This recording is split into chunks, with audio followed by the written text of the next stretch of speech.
Abruzzi picked up an axe and walked toward Teabag. Then, with one swing, he chopped off Teabag's hand.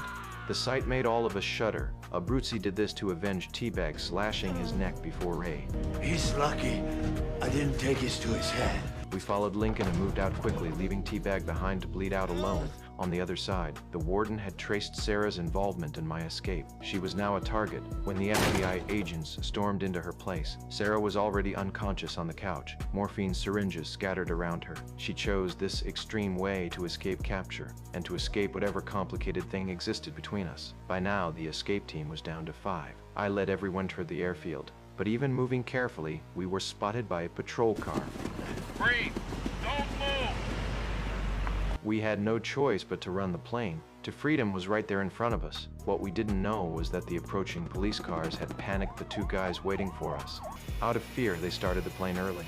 The roar of the engines grew deafening. We were only a few dozen meters away. We kept sprinting, giving it everything we had, but when we finally reached the spot, the plane had already taken off. Freedom slipped right through our fingers. All that planning, gone in seconds. Looking at the police cars closing in behind us, we had no choice but to run again. We made it out of prison, but we couldn't outrun the law, and we couldn't outrun our own fate. 5 fugitives disappearing into the night. Teabag, the one we left behind, didn't give up either. Clutching his severed hand, he stayed ahead of the tracking dogs, plotting revenge in the darkness. Haywire, the lunatic, rode a stolen bicycle towards some lighthouse only he could see. Tweener also, abandoned, hid in the back of a truck, with no idea where to go. Everyone scattered toward different endings. The next day, the prison break had become a national incident, far beyond the warden's control, especially since one of us was a deranged killer. The government officially stepped in, and with them came Agent Mahone, FBI, top of the line. At the press conference, he made a bold declaration. Within 12 days, every fugitive would be brought to justice.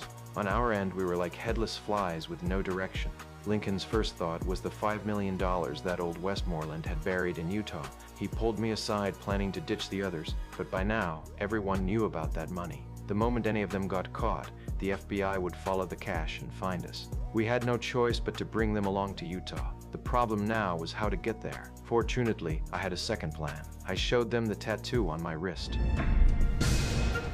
This is exactly where we're headed next. Meanwhile, Teabag stumbled into a campsite and found a box of wild ice. He buried his severed hand in it immediately. A young couple emerged from the tent. Teabag held up a screwdriver, staring at them like death itself. Do whatever thing you gotta do, man. You call the cops out, we'll put this thing right here. In your eye. He staggered his way to a veterinary clinic. Bag knew exactly what it was, but as a wanted man, he didn't have better options. He threatened the vet to reattach his hand right now, seeing the hand lying in ice